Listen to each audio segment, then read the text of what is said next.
Illness, hunger या इन some cases वो अगवा हो जाते हैं। वही जो एजेंट्स होते हैं जो उनको लेके गए हैं वो इनको अगवा कहते हैं और एक्सटॉर्ट कहते हैं मनी इनके घर वालों से।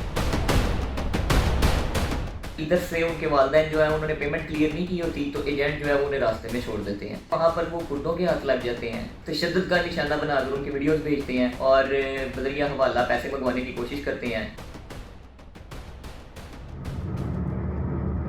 पंजाब का मर्दमखेज जिला गुजरात कई हवालों से अपनी एक मुनफरद शनाख्त रखता है और जहां इसको चनाब के पानियों पर जन्म लेने वाली तारीखी लोक दास्तान सोनी महिवाल की मुनासबत से जाना जाता है, वहीं लोक फनकार आलम लोहार के गीत भी गुजरात की धरती के सुरीलेपन की गवाही देते हैं। गुजरात की सियासी शनाख्त भी बहुत जानदार है और इसकी सरजमीन से पाकिस्तान के आला तरीन रियासती और हुकूमती ओहदों तक पहुँचने वाले सदर ममलकत, वजीर आजम, वज़राए आला, स्पीकर और अरकान पार्लियामेंट के नाम नुमाया नजर आते हैं। गुजरात को सनत और हरफत के मरकज के तौर पर भी नुमाया मुकाम हासिल है। ये तो था एक रोशन पहलू। अब आते हैं एक तारीक और अफसोसनाक रुख की तरफ,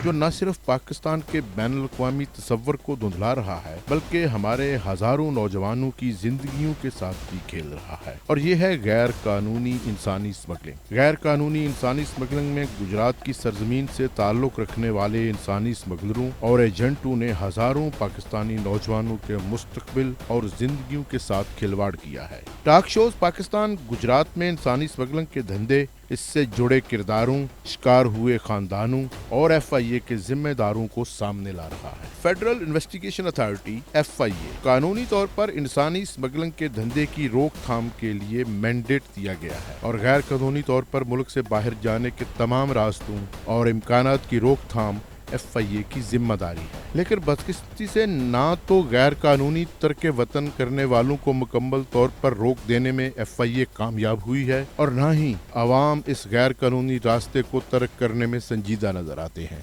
ऐसा क्यों है और कब तक जारी रहेगा? डिप्टी डायरेक्टर FIA गुजरात सारा मलबा गैर कानूनी तौर पर बैरून मुल्क जाने वालों और उनके लवाहकीन पर ही डाल रहे हैं। इलनेस, हंगर या इन सम केसेस वो अगवा हो जाते हैं। वही जो एजेंट्स होते हैं जो इनको लेके गए हैं वो इनको अगवा कहते हैं और एक्सटॉर्ट कहते हैं मनी इनके घर वालों से। तारकीन वतन को कौन अगवा करके तशद्दुद का निशाना बनाता है? इधर से उनके वालिदैन जो है उन्होंने पेमेंट क्लियर नहीं की होती तो एजेंट जो है वो उन्हें रास्ते में छोड़ देते हैं।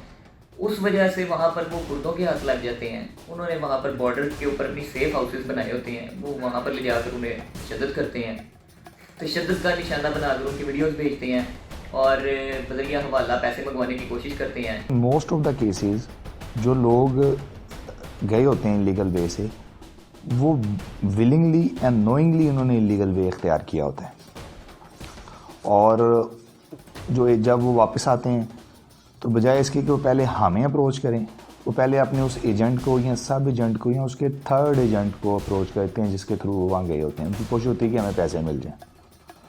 तो और जब उनको पैसे नहीं मिलते वापस, उन एजेंट से जिनके थ्रू वो गए होते हैं और डिपोर्ट होकर वापस आए होते हैं, तो वो फिर हमारे पास आते हैं। हमारे पास ऐसे भी केसेस रिपोर्ट हुए हैं जहाँ पे अभी भी रिसेंटली भी ऐसे हैं कि जहाँ पे लोग वहाँ पे अगवा हुए हैं और यहाँ 6-6, 7-7 माह से लापता हैं।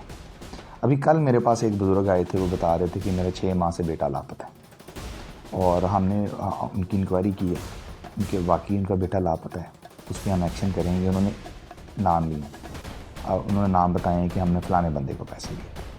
बट थिंग इज़ कि वो जिस बंदे का नाम बताते हैं या तो उनका नाम पर्टिकुलर्स कंप्लीट नहीं होते, यहाँ इतने हाथों से गुजर के उनके पैसे गए होते हैं कि जो असल एजेंट है उसकी आइडेंटिटी कहीं छुप जाती है।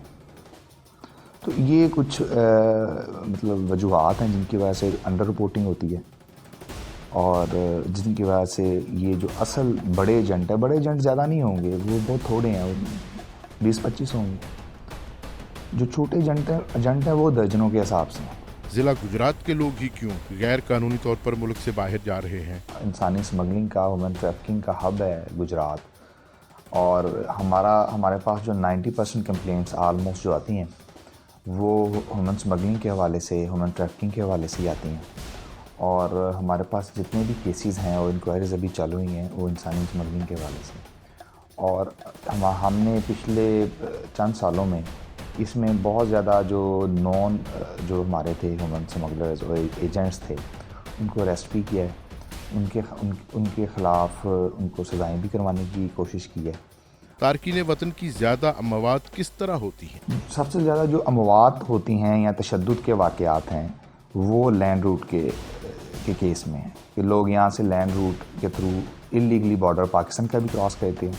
वहाँ जाके जब वो एजेंट्स के हत्थे चढ़ जाते हैं तो वो, क्योंकि बॉर्डर एरियाज़ वैसे ही हार्ड एरियाज़ होते हैं, तो वहाँ यहाँ तो due to hardship of the topography अमवात होती हैं। तारकीन वतन की अमवात की सबसे बड़ी वजह क्या है? छोटी सी शिप होती है, उसमें 70-80 जो है वो लड़के जिन्हें डंकर्स कहा जाता है उन्हें वो बिठा देते हैं और ट्रैवल करवाने की कोशिश करते हैं। जो कश्ती डूबती है उसकी जो सबसे बड़ी शर्म जो है वो कश्ती डूबने की वजह से होती है। सबसे अहम सवाल ये है कि जो वालिदैन आज अपने बच्चों की दयारे गैर में हलाकतों और गिरफ्तारियों पर दुहाई दे रहे हैं, ये खुद कितने कसूरवार हैं? पैसे के लेन देन के अंदर वालिदैन खुद पैसे एजेंट को अपने हाथों से दे रहे होते हैं कि हमारा बच्चा बाहर भिजवा दो।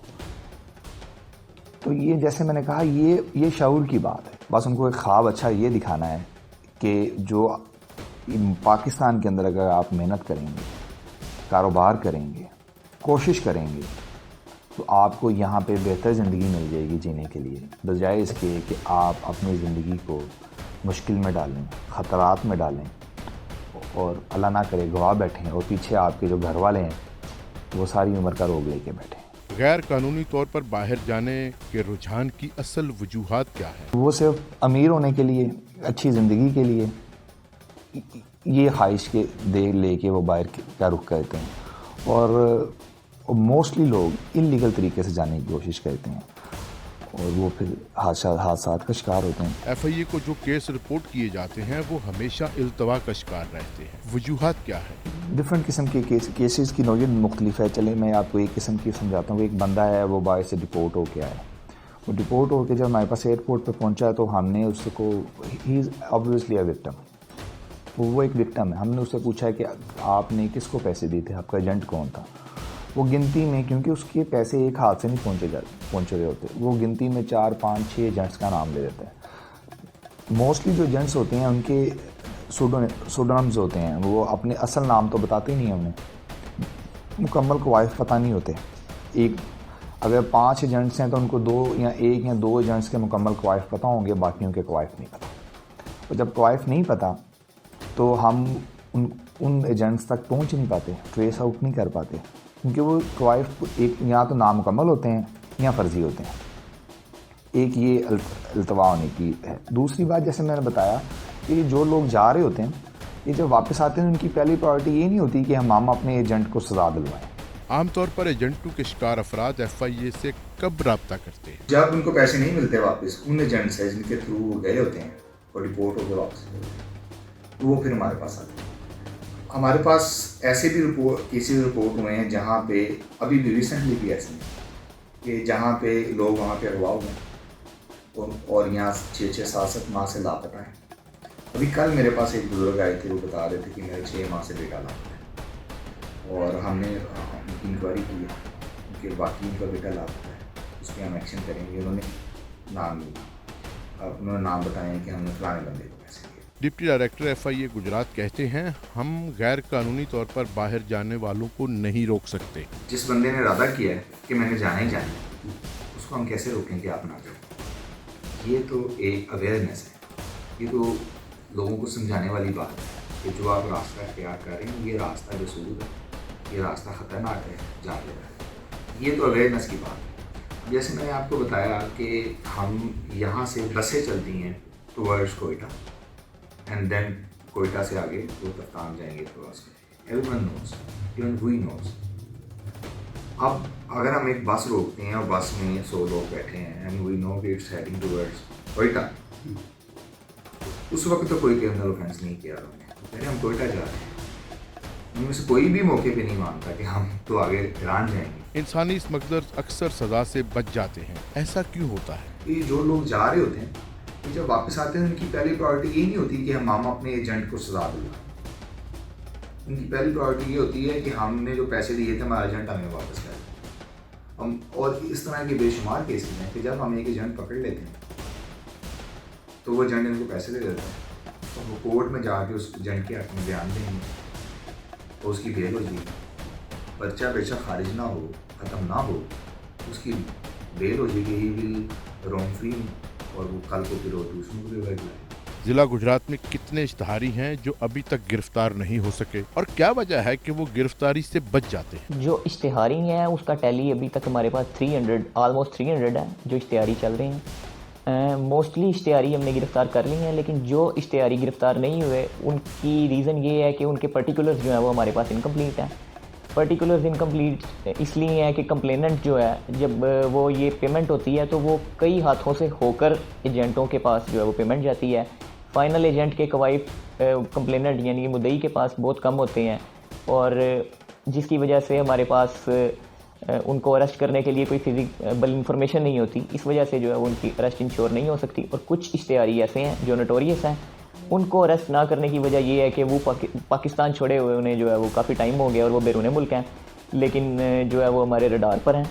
और इंशाल्लाह जैसे ही हमें उनके बारे में इंफॉर्मेशन मिलेगी कि वो पाकिस्तान आ गए हैं, फौरी तौर पे उनकी अरेस्ट इंश्योर की जाए। एक SHO और पूरे 3 अजला, आप किस तरह इतने बड़े इलाके को कंट्रोल कर सकते हैं? जो प्रायोरिटी केसेस होते हैं, जैसे जिसमें विक्टिमाइजेशन, जिसमें विक्टिम जो है वो अगवा हो चुके हैं और बाज़ियाब करवाने वाले होते हैं, या जिनमें अमवात हो चुकी होती हैं, उनको फर्स्ट प्रायोरिटी पे डील करते हुए उनकी गिरफ्तारियां अमल में लाते हैं। अमवात की असल तादाद बहुत ज़्यादा है, लेकिन जो रिपोर्ट होती है वो बहुत कम है। वजह क्या है? यहाँ पर लोगों के अंदर जो है वो एक रुझान पाया जाता है कि वो जैसे ही उनके साथ कोई वकूआ सरजद हो जाता है, उनका बच्चा लापता हो जाता है, या उन्हें रिपोर्टेडली पता चल जाता है कि उनके बच्चे की जो है वो मौत वाक़या हो गई है, वो किसी भी रीज़न से, सर वो फौरी तौर पे एजेंट जो है उनके साथ रब्ता करता है और वो एजेंट के साथ डील करने की कोशिश करते हैं, जो हमारी इन्फॉर्मेशन के मुताबिक सबसे बड़ी वजह है।